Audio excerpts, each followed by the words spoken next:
कीजिए। गुरसिमरन हमारे साथ जुड़े हुए हैं। गुरसिमरन, देखिए, इस वक्त हम जो है उधमपुर में मौजूद हैं। ये ऑपरेशन इस वक्त बसंतगढ़ में जारी है। यहां से सरजीवन आपको एक झलक जरूर दिखा पाएंगे कि जिस रिज पे ये ऑपरेशन हो रहा है उसकी तस्वीरें हम आपको यहां से दिखाने की कोशिश कर रहे हैं। ये बसंतगढ़ का इलाका है जहां पे ऑपरेशन जारी है। आज सुबह तकरीबन 7:30 बजे आतंकियों की तरफ से वीडीजी मेंबर्स पर फायर किया गया है। वीडीजी मेंबर्स के 5 मेंबर्स का एक ग्रुप था जिस पर फायर किया गया। एक जिसमें मोहम्मद शरीफ जो वीडीजी का एसपीओ है वो गंभीर रूप से घायल हुआ है, उसका इलाज अभी जारी है। पूरे इलाके को सुरक्षा बलों ने घेर लिया है। ये 4 पाकिस्तानी आतंकियों का ग्रुप है। इसकी इंफॉर्मेशन उधमपुर पुलिस को मिली थी।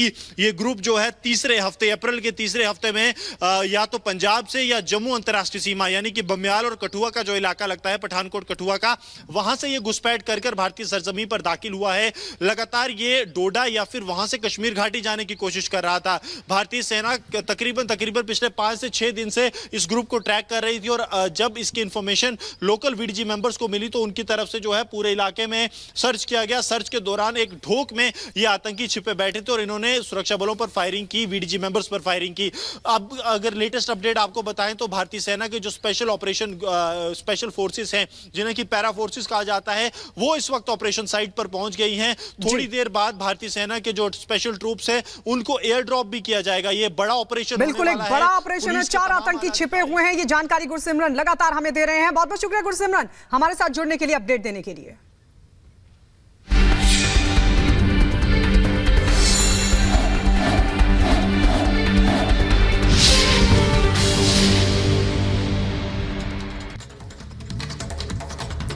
और इस वक्त की एक और बड़ी खबर आपको बता दें, और बड़ी खबर यह, प्रधानमंत्री नरेंद्र मोदी को लेकर रेवंत रेड्डी ने अभद्र टिप्पणी की, आपत्तिजनक टिप्पणी की है रेवंत रेड्डी ने पीएम की तुलना ब्लैक कोबरा से की है। पीएम मोदी बदले की राजनीति करते हैं, यह कहना है रेवंत रेड्डी का।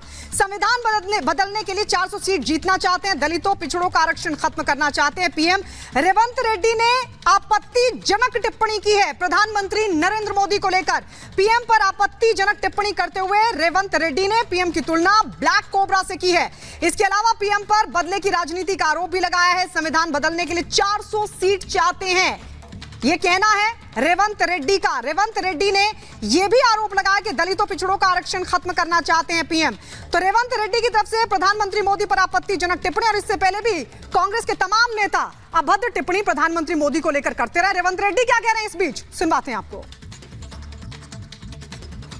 కానీ మోడీ కాల నాగులా అంటోడు, తోక దొక్కితే ఊకునే టైపు కాదు. పగ పెట్టుకుంటాడు, పగ పడతాడు, ఎక్కడున్నా ఇడవడు. అందుకే ఈ ఎన్నికల్లో ఎట్లయినా 400 సీట్లు గెలవాలి, రాజ్యాంగాన్ని సమూలంగా మార్చాలి, ఈ దేశంలో ఉండే రైతులను అదాని అంబానీలకు బానిసలుగా మార్చాలి, ఈ దేశంలో ఉండే దళితులు గిరిజనుల బలైన వర్గాల రిజర్వేషన్లు రద్దు చేయాలని కంకణం కట్టుకొని బయలు। तो सुना आपने प्रधानमंत्री नरेंद्र मोदी को लेकर एक बार फिर से शब्दों का इस्तेमाल किया, आपत्तिजनक टिप्पणी की कांग्रेस के नेता ने। आपको बता दें रेवंत रेड्डी सीएम है और ऐसे में प्रधानमंत्री नरेंद्र मोदी पर उन्होंने किस तरीके से टिप्पणी की आप जान सकते हैं, समझ सकते हैं। वो ब्लैक कोबरा से प्रधानमंत्री मोदी की तुलना करें, और इससे पहले भी कांग्रेस लगातार प्रधानमंत्री नरेंद्र मोदी को लेकर अपशब्दों का इस्तेमाल करती रही है। और इधर आपको बता दें कि अयोध्या में रामलला विराजमान हुए हैं, ये मुख्यमंत्री योगी आदित्यनाथ ने कहा है, ये आपको बता दें। और उन्होंने ये भी कहा कि 500 साल बाद मौका आया है, अब ब्रज की तरफ चलना है। मुख्यमंत्री योगी आदित्यनाथ ने बोला है 2 चरण के चुनाव जो है वो हो चुके हैं, तीसरे फेज की वोटिंग होनी है 7 मई को। उससे पहले जो लगातार सभी पार्टियां हैं वो जोर आजमाइश में लगी हुई हैं, कोई कोर कसर नहीं छोड़ना चाहती हैं। ऐसे में जबरदस्त रैलियां हो रही हैं, जनसंवाद हो रहा है, लेकिन मुख्यमंत्री योगी आदित्यनाथ ने कहा कि अब ब्रज की तरफ चलना है। आइए सुनते हैं। कांग्रेस की जब सरकार थी और ये सपा बसपा के लोग कांग्रेस को सपोर्ट कर रहे थे, उस समय बहनों और भाइयों आप याद करिए, तब कांग्रेस ने कहा था, कांग्रेस की सरकार ने कहा था कि राम और कृष्ण तो हुए ही नहीं, हमारे आराध्य देवों के अवतार पर, उनके अस्तित्व पर इन्होंने प्रश्न खड़ा किया था। आज तो अयोध्या में रामलला विराजमान हो गए ना, हो गए ना। कोई संदेह है क्या? कोई संदेह है अभी भी? और काशी और अयोध्या की तो पूरी बारी हो चुकी, अब तो हम लोग चल रहे हैं इधर की तरफ, ब्रज भूमि की तरफ चल रहे हैं। और इसीलिए हम लोग आह्वान करने के लिए आए हैं। भारतीय जनता पार्टी ने कहा है भारत की आस्था का सम्मान होगा।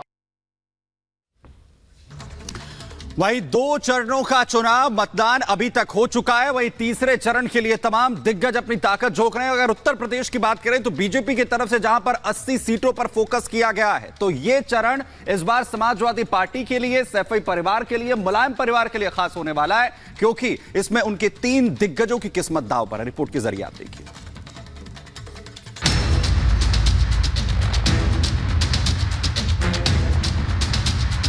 जो लोग 400 पार की बात कर रहे थे, जनता ने भी मन बना लिया है कि संविधान को खत्म करने वालों के साथ आर और पार होगा। तेज प्रताप लड़ते तो मैच होता भारत और नेपाल के बीच में, अब मैच है भारत और पाकिस्तान के बीच में, तो स्वाभाविक है कि जब वर्ल्ड कप में हमेशा भारत जीतता है। पूरे देश में जो रीजनल पार्टीज है, मैं समझती हूँ पूरी मजबूती के साथ से जीत रही है। इस बार कमल खिलेगा, भगवा लहराएगा, जन जन खुद चुनाव लड़ाएगा।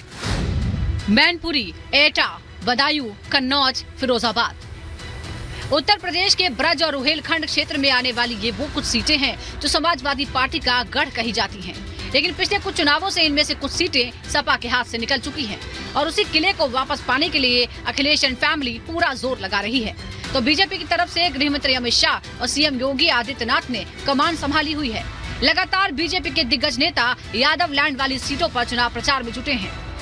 कांग्रेस की जब सरकार थी और ये सपा बसपा के लोग कांग्रेस को सपोर्ट कर रहे थे, उस समय बहनों और भाइयों आप याद करिए, तब कांग्रेस ने कहा था, कांग्रेस की सरकार ने कहा था कि राम और कृष्ण तो हुए ही नहीं।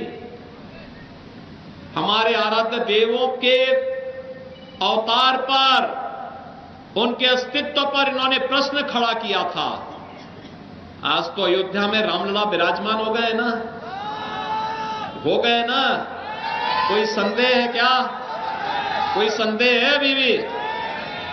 और काशी और अयोध्या की तो पूरी बारी हो चुकी, अब तो हम लोग चल रहे हैं इधर की तरफ, ब्रज भूमि की तरफ चल रहे हैं। और इसीलिए हम लोग आह्वान करने के लिए आए हैं। भारतीय जनता पार्टी ने कहा है भारत की आस्था का सम्मान होगा।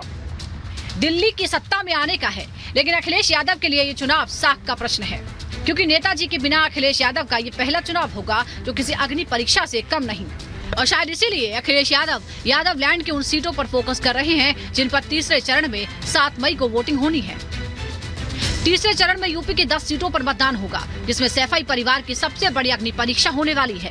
देश के सबसे बड़े राजनीतिक घरानों में शुमार सैफई के यादव परिवार के 3 रणबांकुरे राजनीतिक मैदान में पराक्रम दिखाने के लिए तैयार हैं। सबसे पहले बात मैनपुरी लोकसभा सीट की। मैनपुरी में समाजवादी पार्टी ने डिंपल यादव को